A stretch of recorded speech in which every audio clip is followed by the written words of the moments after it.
Iranian regime just lost its first city today, and now the police have also joined the protests.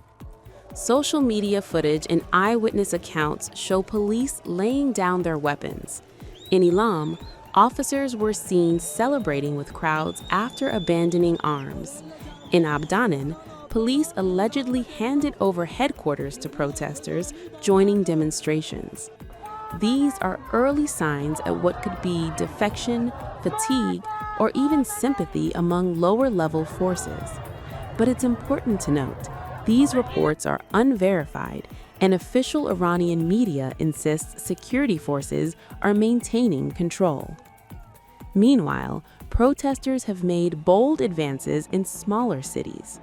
Abdanan is reported as the first city where the regime has fully lost control.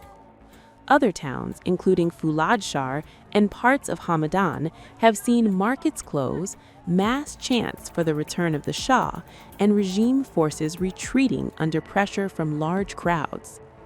The Iranian government, however, denies losing control, calling the unrest an enemy conspiracy and vowing to neutralize threats. Iran has been rocked with widespread anti-government protests since late December 2025. The unrest began with shopkeepers and bazaar merchants in Tehran, but it didn't stay there.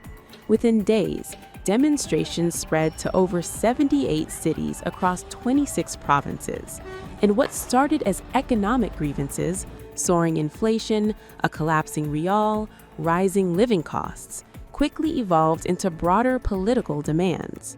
Chants against Supreme Leader Ayatollah Ali Khamenei, calls for regime change, a nation on the streets. International dynamics are also intensifying the situation. U.S. President Donald Trump has issued repeated threats of military action if Iran violently targets protesters. While some Iranians see this as unprecedented support, regime allies view it as provocation. Iranian officials have accused both the U.S. and Israel of interfering, inciting violence, and exploiting economic grievances to push for regime change. Supreme Leader Khamenei addressed the nation on January 3rd, distinguishing between protesters and rioters, condemning rioters as being incited from abroad, and signaled that harsher crackdowns were coming.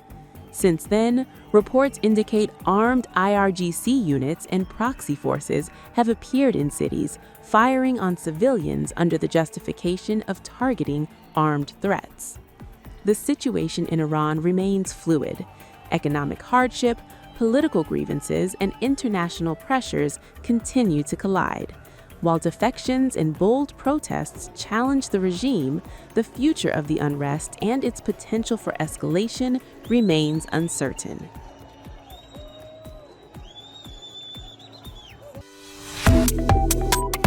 Subscribe to One India and never miss an update. Download the One India app now.